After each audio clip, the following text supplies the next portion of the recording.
Okay, now I'm recording the lesson. Okay, it will be then uploaded to the YouTube channel.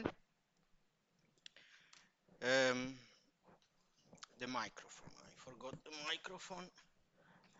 I put the other one for the recording, but not this one.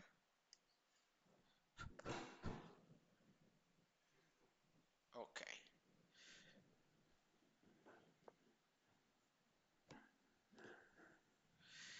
Okay, what is the topic of today lesson? Okay, um, my objective today is to work mainly on the server. Why working in the server? Because it's the last topic. Okay, and because usually it's also the last work you do in when you develop the project, and usually in a hurry. And if there is something missing in the final project, most of the time it's something that is missing on the server side. Okay, so I hope that with this quick, let's say, additional exercise on the server side, you can understand it better and remember what you need to do on the server, and do not skip that part. So uh, what is usually missing on the server? Okay, as usual, you start implementing the endpoints, because otherwise the client has no information to work on and to display on the web page. But all the security checks are left at the end, because if you put that at the beginning, you maybe waste some time, and it's more difficult to develop the client part. Okay, so you leave all this stuff at the end, and then you forgot, or you are in a hurry, you didn't study too much that part, and you do not complete that part of the project. One important thing we always say is that, and most importantly in this laureate degree, that is cybersecurity, no matter how many checks you did in the web interface, in the client application, all the necessary checks has to be done in the server. Okay, because the user can interrogate the server even bypassing the client. Okay, you are exposing some API, and so you need to protect that API. Okay, what does it mean to protect the API? Hmm? Any idea?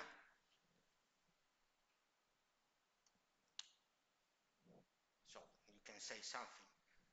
When you write an endpoint on the server, okay, here I took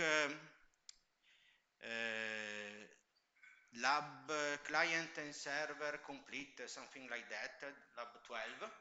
Okay, so I'm starting from that. And you see you have a Films API that is a GET, that there is no control. It is implemented as a function that receives the request and the response, okay, interrogates the database, and returns, where is it? Yeah, and from the promise it returns the films in a JSON format. Here after a timeout, but we don't mind that. And if there is an error, returns a error code and the error message. Okay. If we look at the database, films, okay, this is a query, select everything from films, there is no where, no additional controls.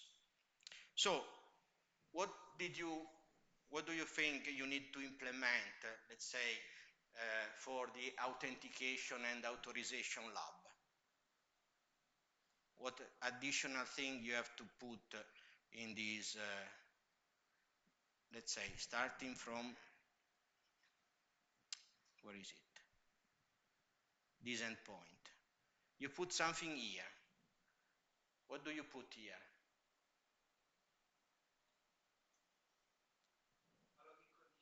Okay, thank you very much. Thank you very much. Okay, so you need to restrict access to the API. Okay, so you put a condition, let's say a middleware.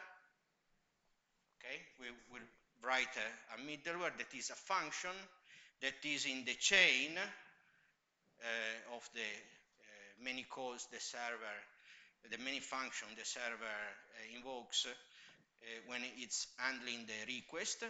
But before the final, let's say, implementation, you write a function, a middleware that checks something. If the user is usually authenticated, logged in, the meaning of logged in is the user authenticated. Okay, there can be additional checks, but that is very important. So to protect an API that is accessible only to logged in users, the one that put the username and password and it was correct, you put a middleware here.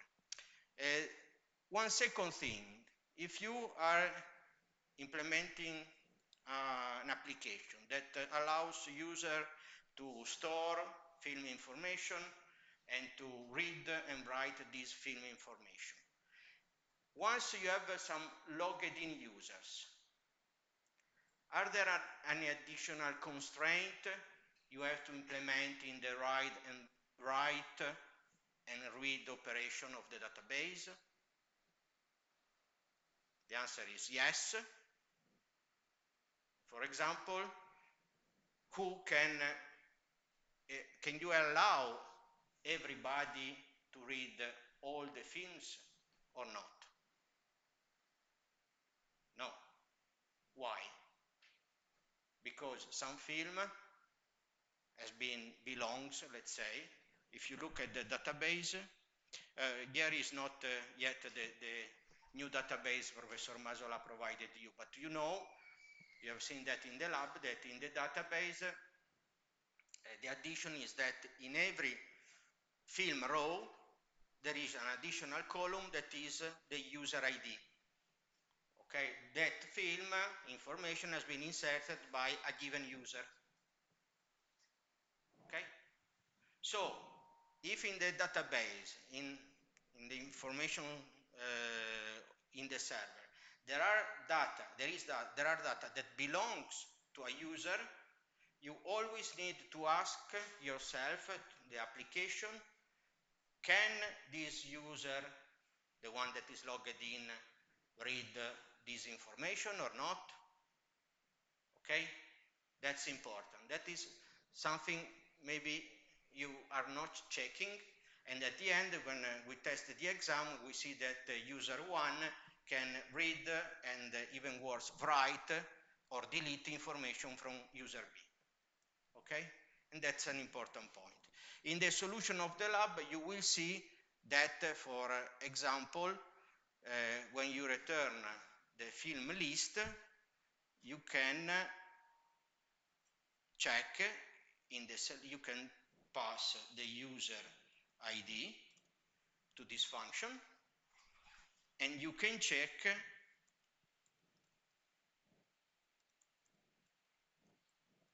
here something like that. This is just a suggestion. Okay, you add an additional check. So what we do, me and Professor Masala, when we check the server part, we look in this function, there is the user ID and the check on the user ID. If it's not present and instead has to be done, that's an error. Okay? You need to be careful about that. Okay, this is the reason we are now working on this topic. Okay, but before reaching that point, the check of the logged in user and that is allowed, authorized to do something or not, we need to understand how a user is logged in the application. Okay, so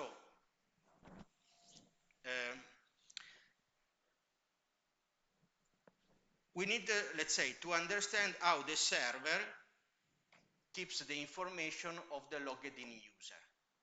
Okay, this information is related to what is called a server state.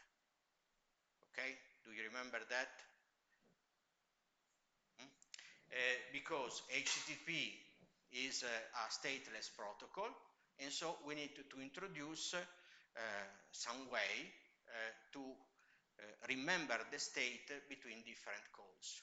Okay, and it is done by means of a session. Okay, and another question: how the server can recognize the session with a given user?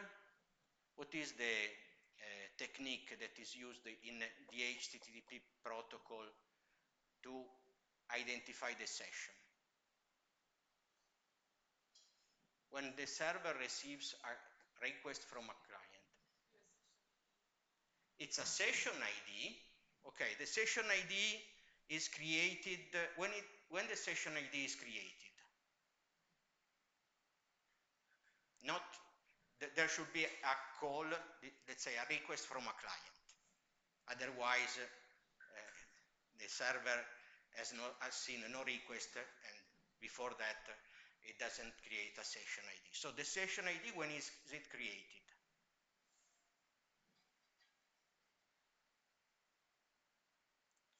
Every time the server receives a request, after the user logins, any other condition. So when the server creates a session ID, you can try.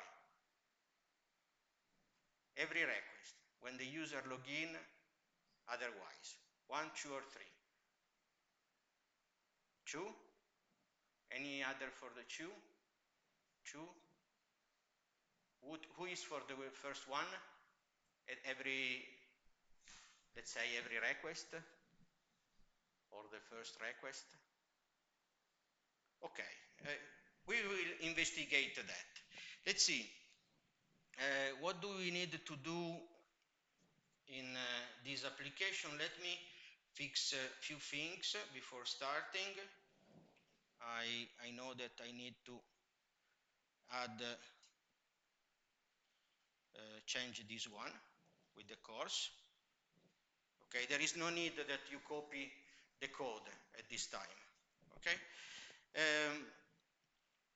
then I will create, let's say, a dummy function so that we don't touch the database.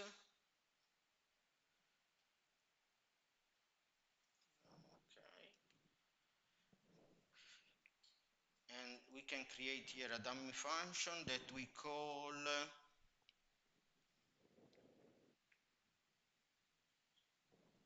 touch app-get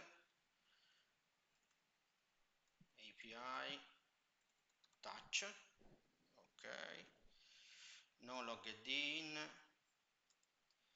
Okay, rec-res, a very simple one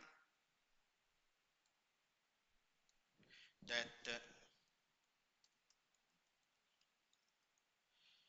returns something like that. Can you no, sorry, I edited the wrong file.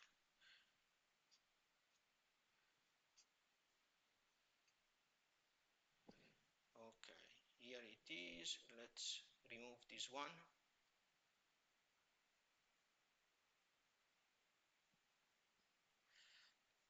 Okay, so let's put this dummy request, okay, API touch, just return something.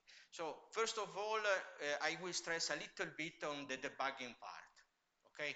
Like in the lab, I always say write a console log something every time you do something or you expect your code does something. So you will see in the log, okay, a trace of what's happening. Okay, if you don't see your logging, there is something strange, and most of the time when you print some variable and so on, it may have a different value, and so you need to check your code. Okay, it's better, let's say, it's easier to check your code like that than expect the result from the client in the client, because there are many places where something can go wrong. Okay, so you need to identify the particular part. Okay, so if I put this endpoint here, and I will work also with the REST client, okay, because again, I would like to stress that you can test the server without the client, without the React application. Okay, so we can get a get request, dummy endpoint, and we call it touch. Let's see. Okay, it's working. I probably forgot something, or my VS Code is already set like that. In the settings, extensions, no, I don't remember exactly where. In the settings,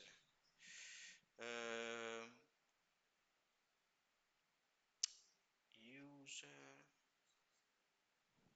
rest, okay.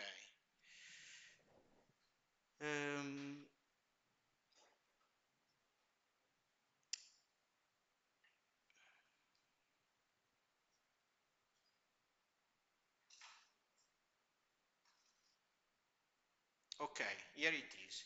In the REST client options, okay, usually you have the default option that is full.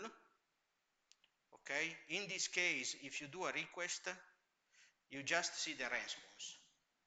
Okay, but sometimes the error can be in your request. You didn't provide the credentials. Okay, you expect there is a cookie and the cookie is not there. So if you go into the settings, REST client, and you reach, where is it? Okay, the preview option, you put exchange. So you get both the request and the response. This is the response. If I do that again, I get the request. Okay, what's happening now? You see that I'm doing the get request with this user agent and so on, and let me check the microphone. Okay, and you see that there is already a cookie. Why? Because the REST client, by means of VS Code, remembers the cookies. Okay, so maybe I don't do that, but if you go into your home directory, there is a directory for this information, REST client something, and there is a cookie.json that you can erase, okay, to start clear. In this case, I already did some experiment, so the REST client already has a cookie, and it remembers that. Okay, let's put some debug into the server.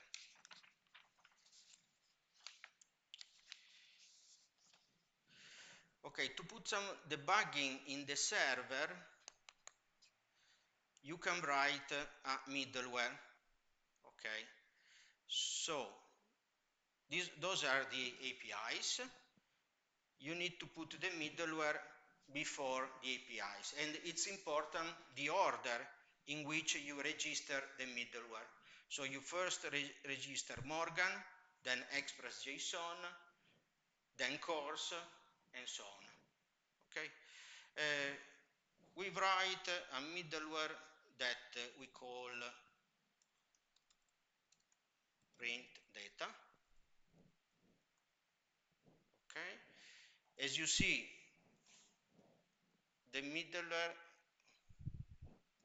I should disable the suggestions. Okay, the middle is a function that receives the request, the response, and the next. Okay, if everything goes fine, the middleware calls next, that is let's say, like the return for the asynchronous domain. Okay, in a synchronous application, you call return, and the caller goes on with the code. In this case, you call next, and the next middleware is called. Okay, and this is when everything goes fine, and we can put let's say not too much, just a console log. Sorry.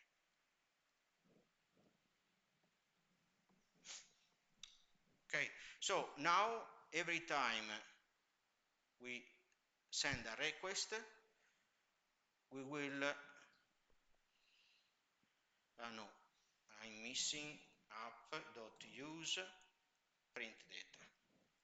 Okay, by means of this call, you register the middleware in Express, and every time you call something, at some point the middleware is called and you print this information. For example, I printed the method and I printed the URL. Okay, I'm doing something very bad. Don't tell Professor Masala. Okay, very bad. Do not do at the exam or in production.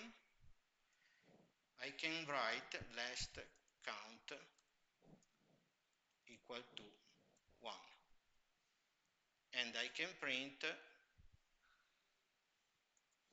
console log count.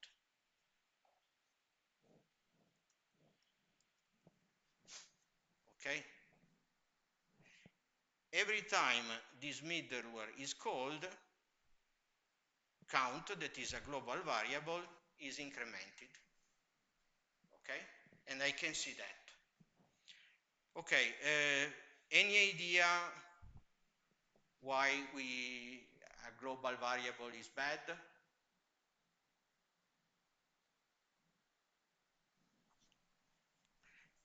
Maybe race conditions, but in Node.js it's single-threaded and so on.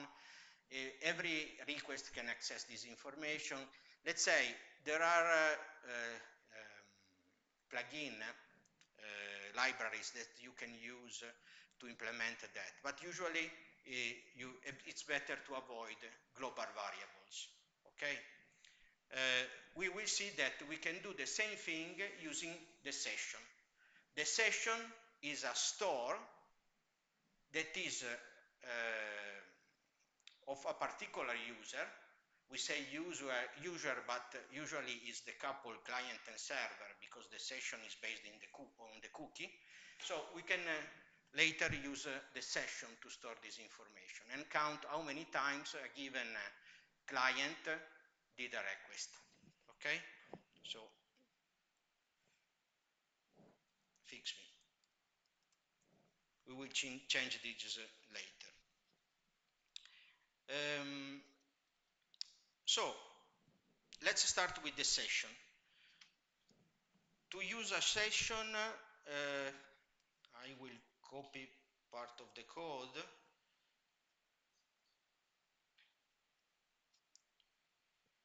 Where is that? Okay, I put that before. I put the session creation, let's say, before the print. Otherwise, I cannot print session information if the print function is called before the session is created. So I write session middleware. Okay, for the session middleware, you need to use express session. And so let's say you need to install express session. Okay, now it's working. Okay, then you need to define my very secret 2 3. Okay, and then you call up use. Okay, here what you do by means of calling this okay, here you get the session object, and here you register the session middleware. That means that this call will return a middleware function. Okay, a function that is like that. Okay, and it is registered in Express to be called during the request handling. Okay, we need to customize a little bit our session. We need to provide a secret. Too much. Okay, we can do something like that, and I like to personalize the name of the cookie.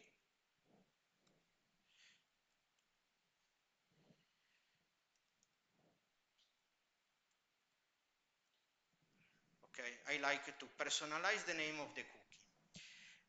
We keep the default for the cookie that is HTTP only. You remember that you should use an HTTPS connection with this secure only flag for the cookie and so on, but now we are in development, we don't do that.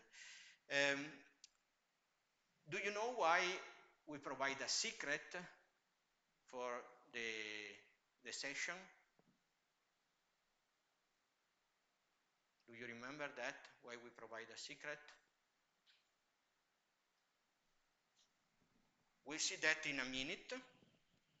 Okay, here I put a different thing that is true instead of false in this save uninitialized. What does it mean? It means save, let's say, create the session even when I don't write into the session anything. Okay, in the code provided by Professor Masala, here is false, like resave false, to avoid writing the session when nothing changes. That's an optimization. Okay, but here for debugging, I prefer to use true. Okay, so true is needed to see when the session is created, no matter what I do. Okay, even if I don't use that, to see when it is created. Okay, so now that we provided that, we installed that thing, we can test that. Okay, app use, okay. So we also, let's say, register the session middleware, okay. And an additional hint about debugging.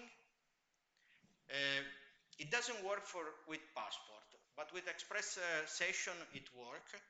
You can write debug equal to, for example, star. Let's put in double quotes, no daemon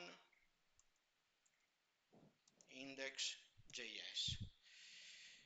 Okay, if you provide that information, you see there is a lot of debug. Okay, every, let's say, plugin, everything you add to Express, write something. Okay, no daemon, Morgan, and so on. That's too much. So we limit that to Express session. Okay. Now you see that there is much less log, but when we perform a query, a request, you see that express session is writing something. Okay, are you able to see that? Okay, what does it say? It says cookie signature invalid. And why do we see that? Because my request already has a cookie that is left in the browser, let's say in the client. And the server does not recognize the cookie, so it creates a new session ID and returns a new cookie, this one. And you see the cookie here. Okay, if you look at the cookie, is something like that. There are two parts. The first part, that is this one,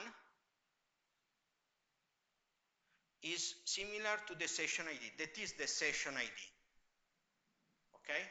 So by means of the cookie, you return to the client the session ID that has been created by the server.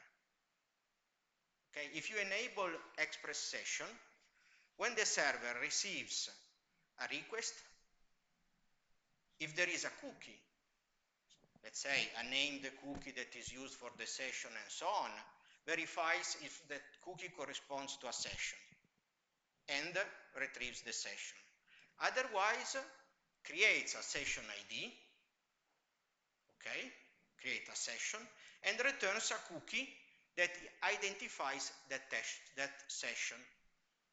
And it identifies the session because there is the session ID embedded, plus the second part that is a signature. That's why we need the secret, okay?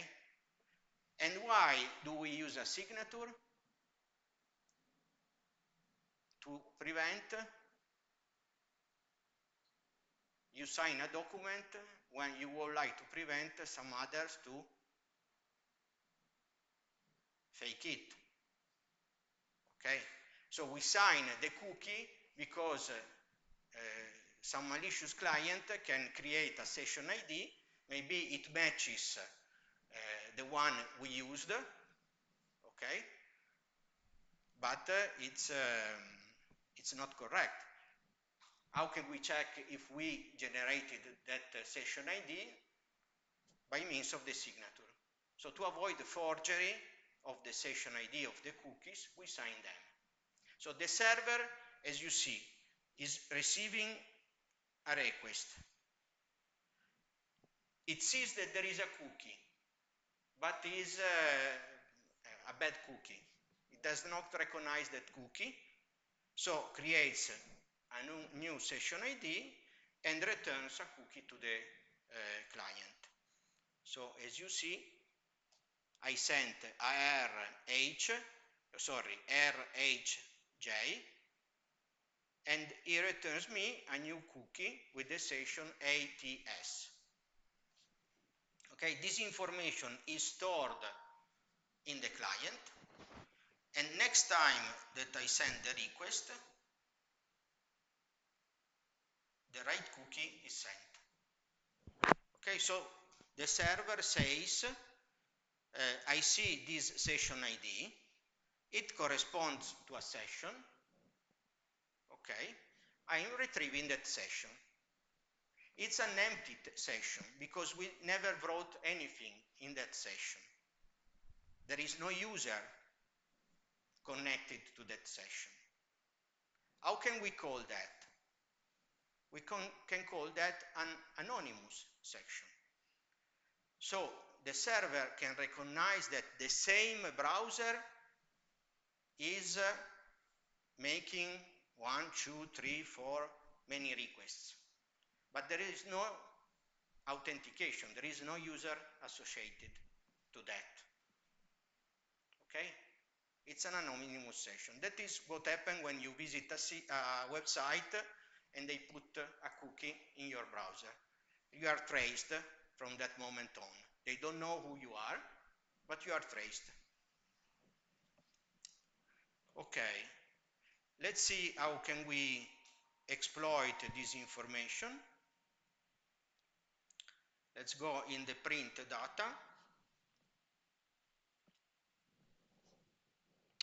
and we can print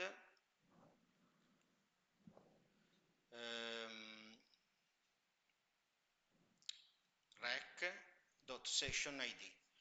Okay, the information, the ID of the session, let's say rec is the request. Okay, the middleware that works before our function creates inside the request, associated to the request, a session object. This object is a store with the information about that session. Okay? Every session has a different object, session object. It's like a dictionary. The session ID is used to retrieve the value corresponding to the session ID. Okay? It's a big store. It's a big store indexed by the session ID. When the server, the middleware, sees the session ID, retrieves the object corresponding to that section and put that in the request session. Okay? I can also write the cookie.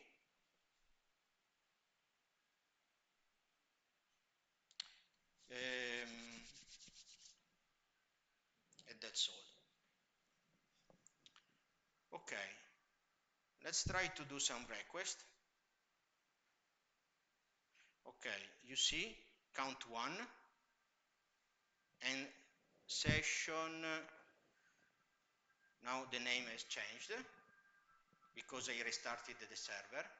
Okay, when I write and save, no daemon restarts the server. I send another request. The session ID is always this one, and the count is 2. I send another request. The count is 3, and the session is __p.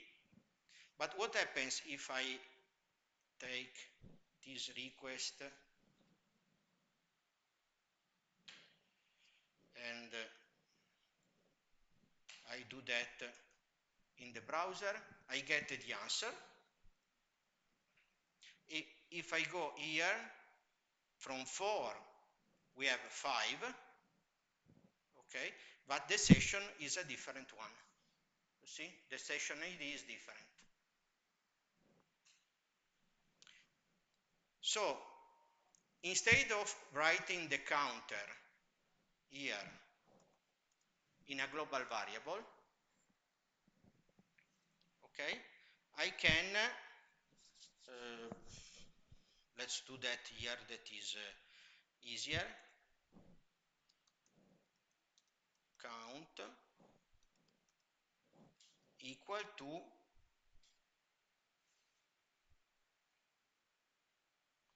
okay, I get the count from the session. Okay, the first time what happens? That in the session there is no count variable, no count properties.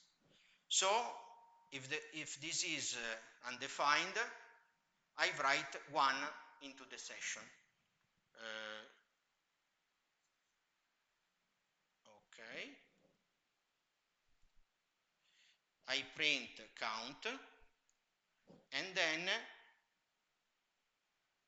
I update the count property of my session, increasing the value.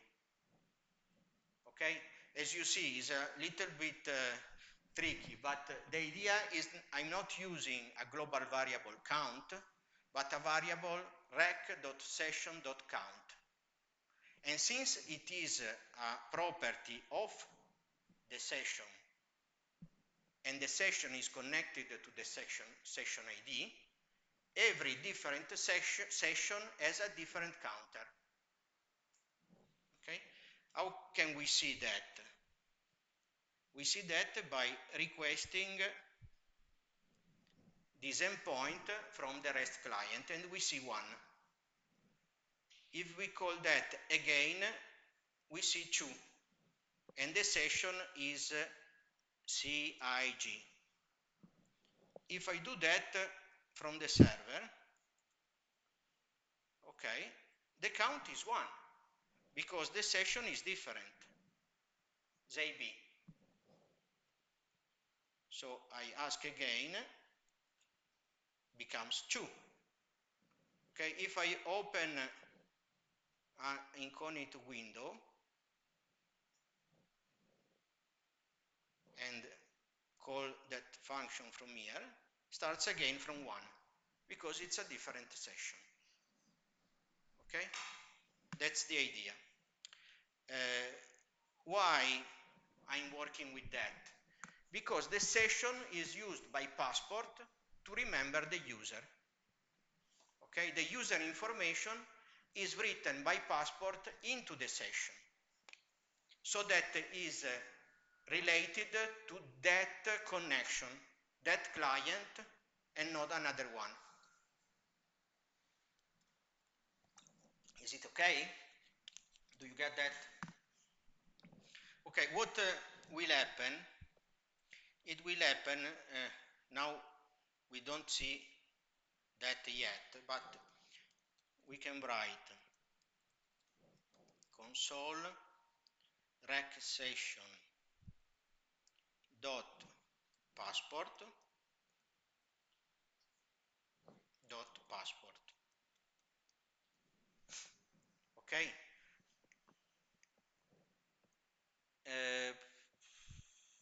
Okay, as for the rec session count, we stored in the session a variable count.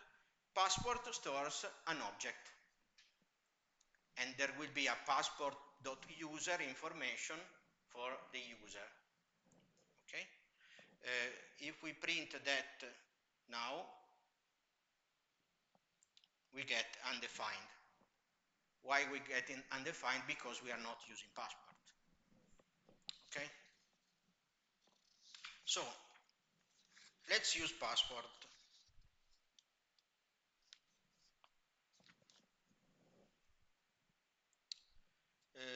We need to install passport, both passport e passport local.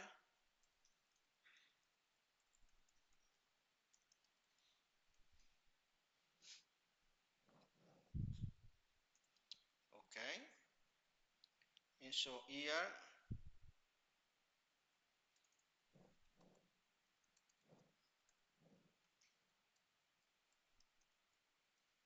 we put the passport middleware. We require passport and we require passport local.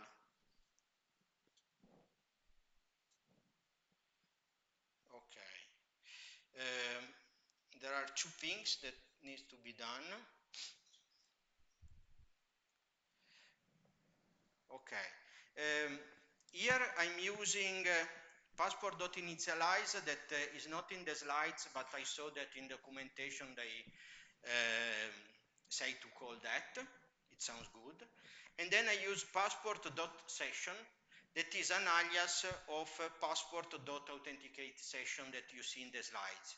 I prefer this naming because passport.authenticate session authenticate has no meaning. Okay, so they changed that with that value. Okay. Um,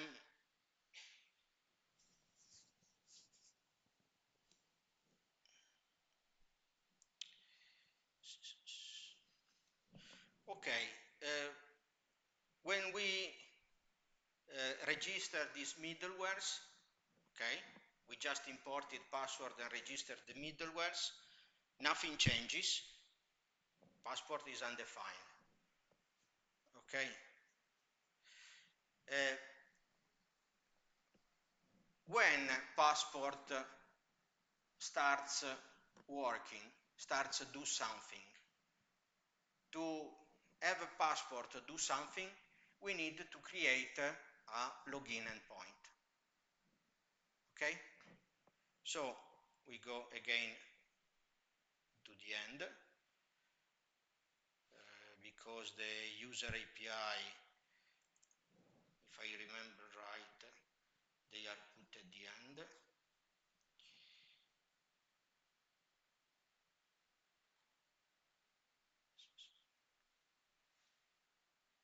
Okay.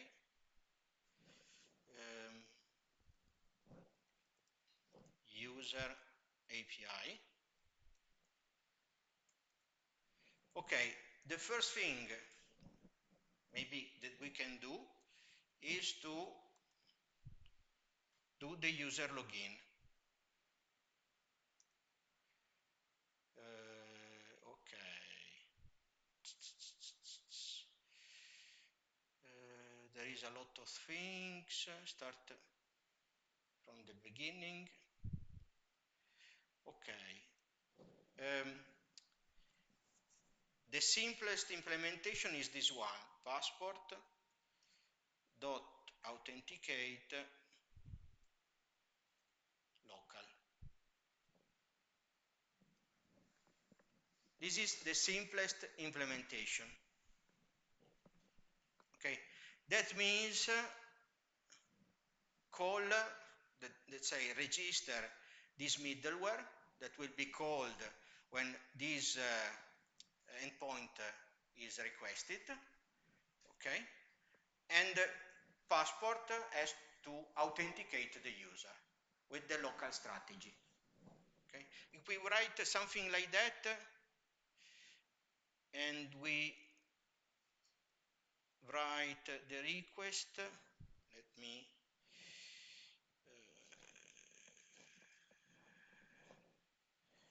where is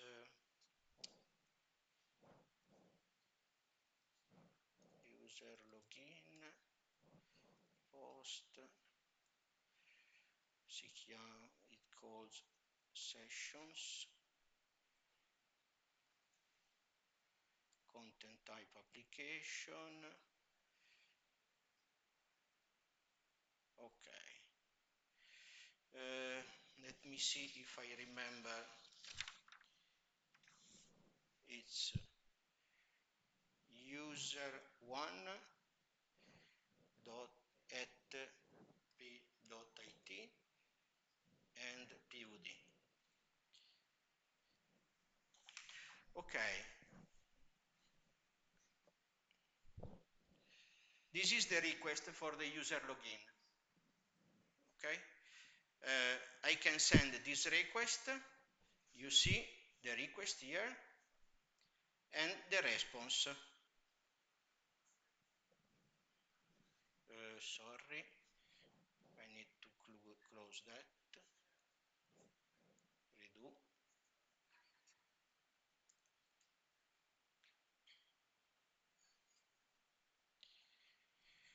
Okay, the answer is not found.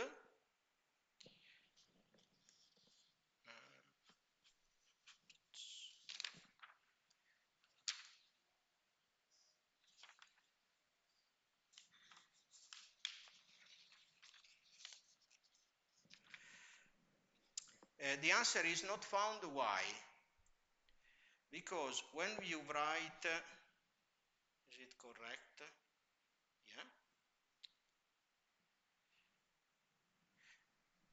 When you write this,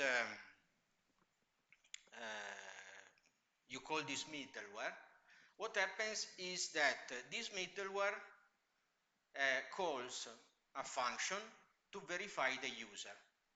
So to verify if the provided username and password, those one in the request, by default the name of the username is username, the name of the password is password. If you use, for example, email for the username, you need to change something in the setup of password. Okay. When you put this middleware, what happens is that it calls the local strategy defined in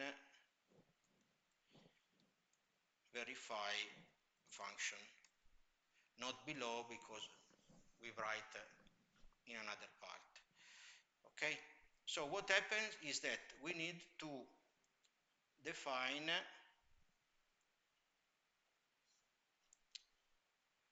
where is that?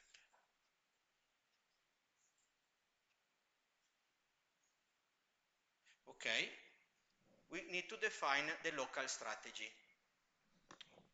Okay, define la password local strategy and verify function. Okay, let's write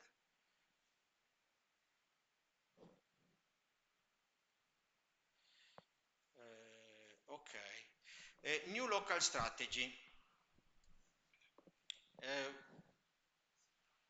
This is a function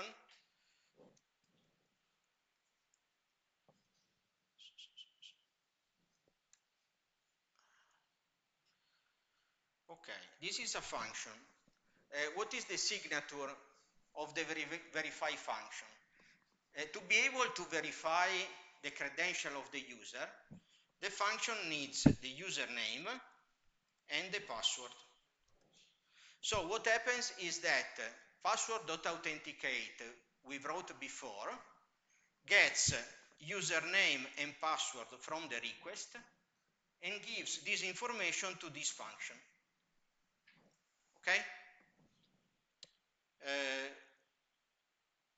Then this function receives a callback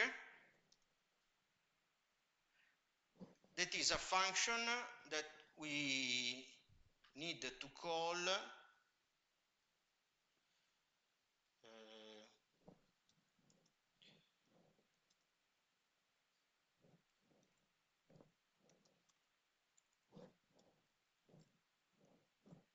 like that.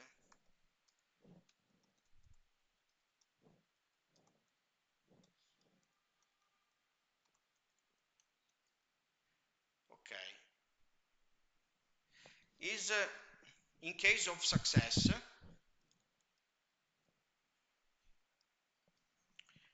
you are asked by passport to call this callback. Okay? And the meaning of this callback is the first parameter is the error. If you say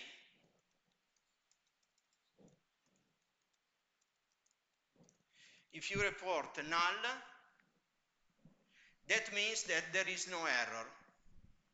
And the second parameter is the user.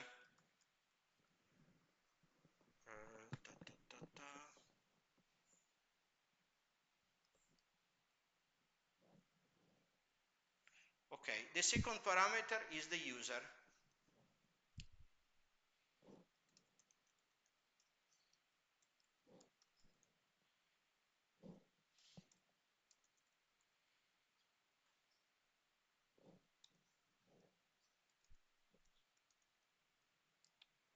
Okay, for example, in this case, I'm just returning, I don't do any check to authenticate the user, the credentials, let's say.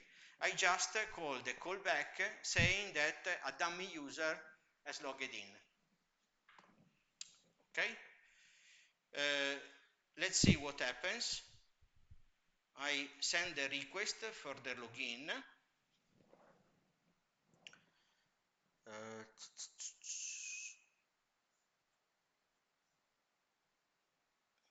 Session passport unidentified.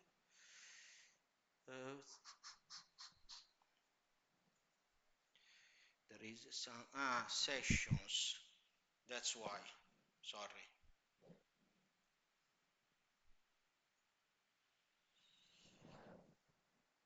Sections.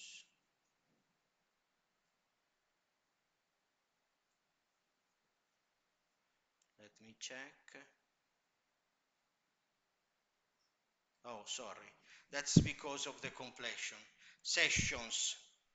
It was not working because it's API sessions. Okay, sorry. Then request. Okay.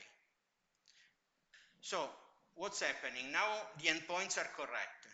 I'm doing a post to API sessions, and I implemented an API sessions that calls passport authenticate local. Okay. Now it was not working before because the endpoint was not correct. But for example, if I don't register this strategy, okay, I just call authenticate. When I do the user login, I get an error. Unknown authentication strategy local. So I'm requesting passport to authenticate the user, and passport is responding. There is no verification function, authentication function. So I need to create one. I create this one, this local strategy, and once I created this one that returns a user, when I call the login, sorry, let's put some, I see another error that is serialize user into session failed. Why? Because when the user is verified, it needs to be serialized into the session, saved into the session. I need to register another function, serialize. Okay, this is quite simple. I'm doing that just to reveal the steps that passport is performing. Okay, the code is already the same you have in the slides, maybe a little simplified. Okay, so the serialization function is something like that. Okay. Also in this case, it provides you a callback.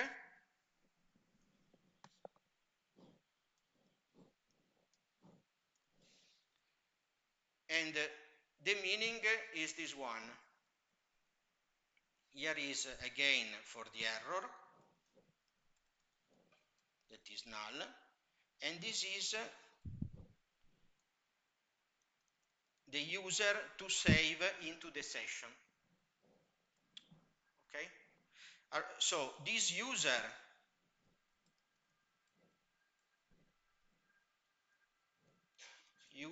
received from verify,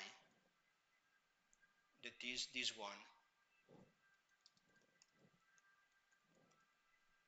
I give a name, so we can remember that and refer that. This is the user you get from the verify, And this is the information you store in the session. Here, for simplicity, we store the same information. But for example, I can, just store in the session the ID of the user. Okay, if I want to save space. Okay, but it's not this case. So this information is stored into the session. Now, if we call again the login endpoint,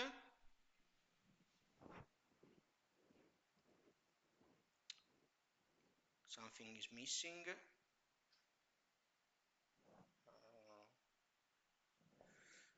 Serialize user, call back.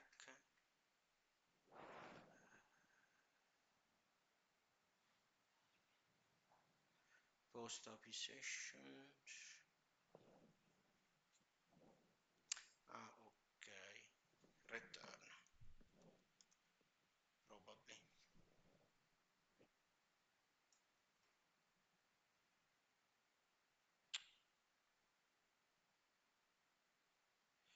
There is something missing.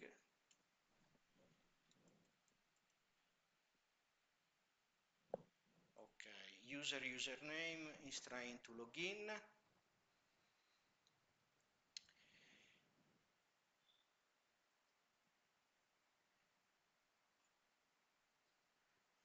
Username is trying to log in with password.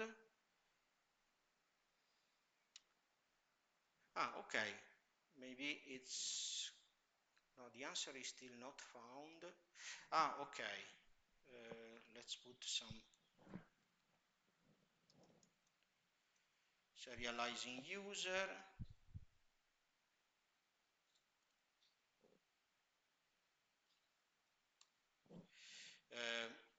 Why we get not found in the answer? Because if we go to the login endpoint, we do not return anything. So we can write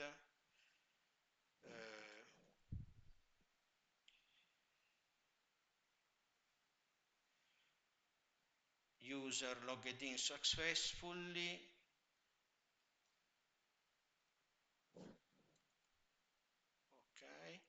Okay, this is the response. There was the response missing. And usually we return rec.user. Let's see if now it's working. Okay, we get the response. Okay, so this is the path. So remember, the login endpoint that calls authenticates calls verify. The result from verify goes to serialize and is saved into the session. Okay, at this point,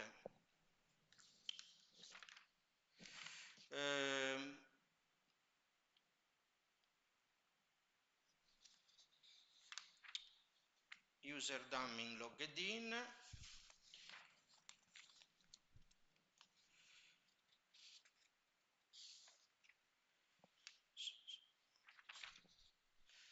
There is still something missing.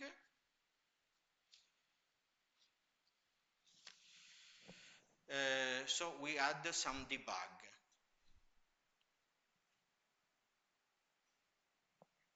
Where is our debug function? Here it is. We can print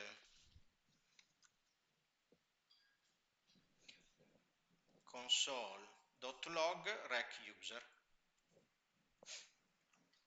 Okay, because at the end we expect that the user information is saved into rec.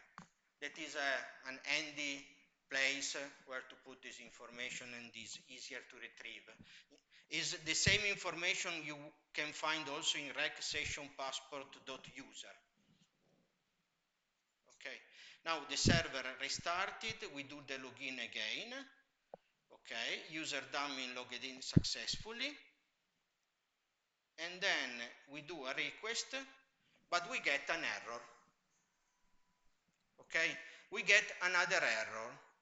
Now the error is in the request after the login. Why we get an error? Failed to deserialize. Okay, there is no deserialize function implemented. The deserialize function is the function that from the session, let's see, no, the deserialize function works the other way around.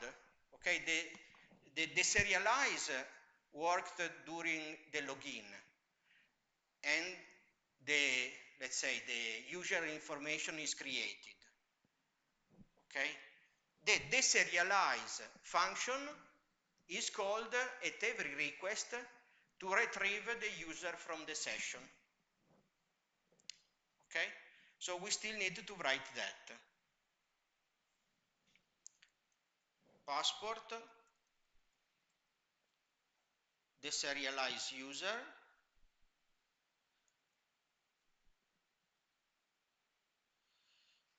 sorry, I moved to another place. Password deserialize user.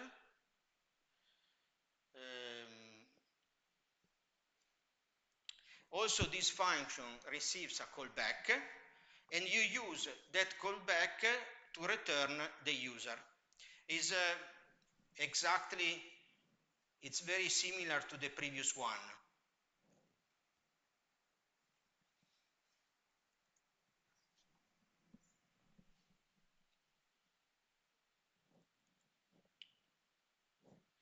I don't know if I have time.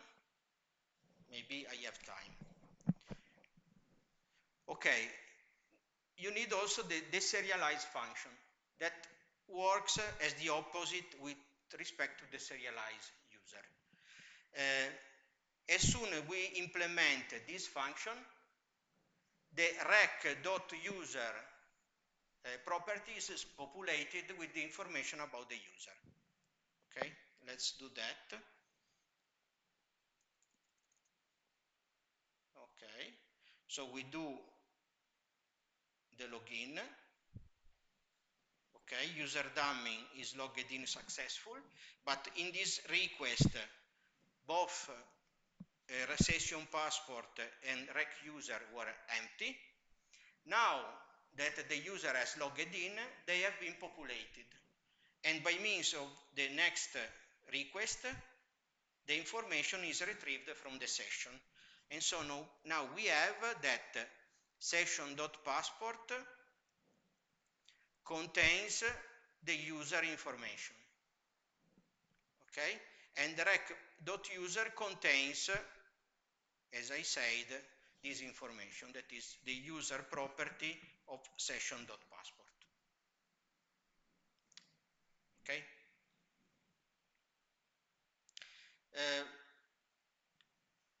If we would like to understand better how serialized user and the serialized user work, we need to build a few lines of code. For example, to serialize into the session just the ID, and then retrieve with the deserialize all the other information. Okay, but I'm sorry, I have no time for doing that. Okay. Maybe I will write that information in the solution so you can check that.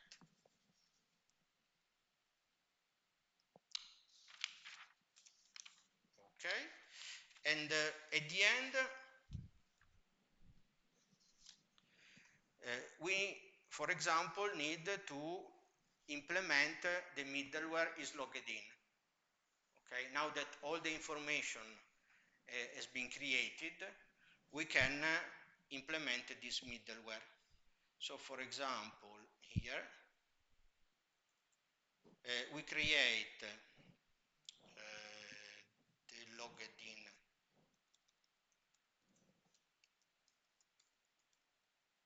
in middleware. Again, because since this is a middleware, it's a function that receives the request, the response, and next. Okay. How works the logged in? There are two cases: success, the user is authenticated, we call next.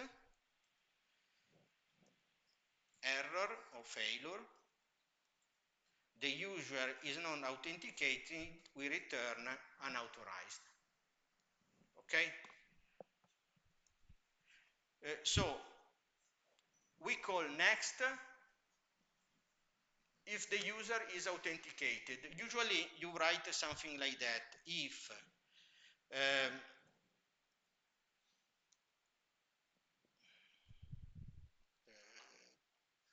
okay, rec is authenticated. You write something like that because passport provides you this function is authenticated, that is true if the user is authenticated or not. But let's say we can also write rec.user. It's not, let's say, the best thing, but the idea of is authenticated is that one. There is a user information that is not null, that is not false, that has been taken out from the session and written in that position. Okay? And so the user is authenticated and we return next. Otherwise, we return unauthorized.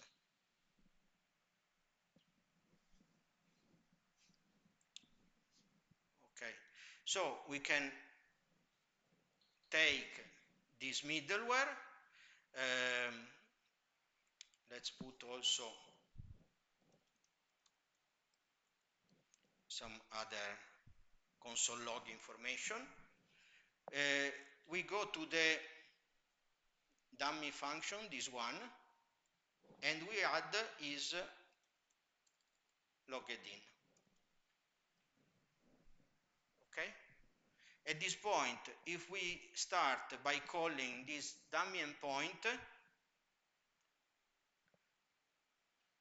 the response is user is not authenticated.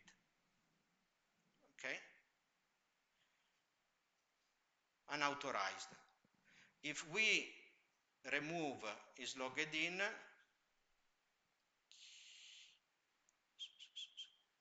where is it?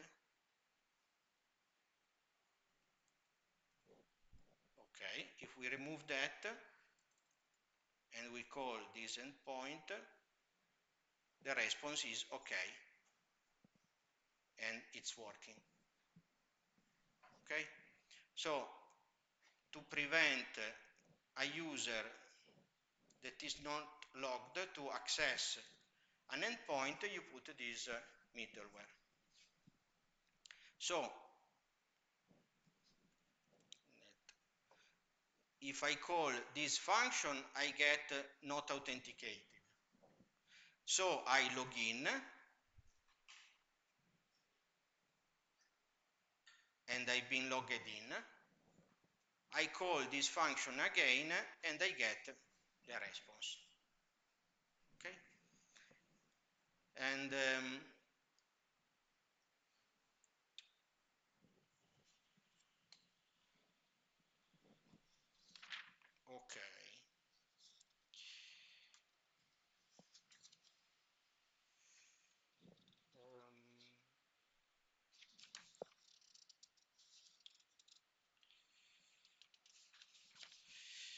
I have no time to go in depth on the other things. Let's say to integrate also the database and so on. But I would like to show you, I hope in just a minute, one thing. No, it's too bad. I don't have time. But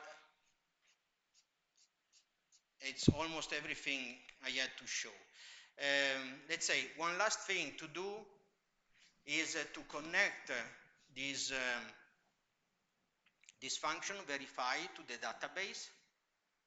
Okay, so you need to write an async function that instead of answering the user exists, looks for the user in the database and return the user only if it exists.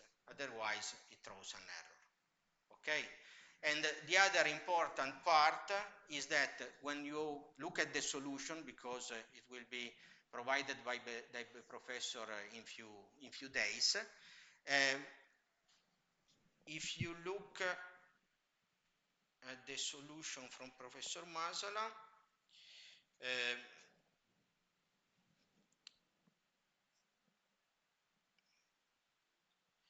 let's open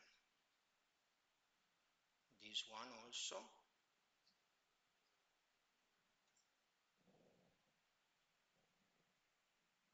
Okay, DAO users.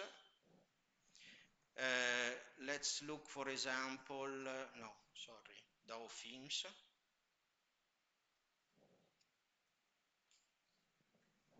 Okay,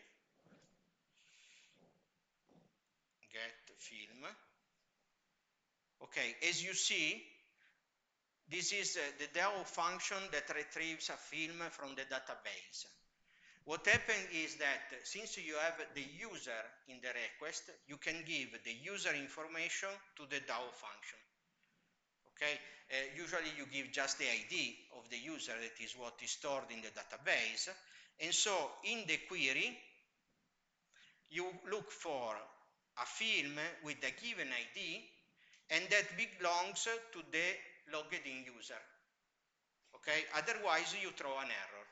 So if someone is asking for a film that does not belong to him, you return an error. Otherwise you return the film. Okay, that's another important point.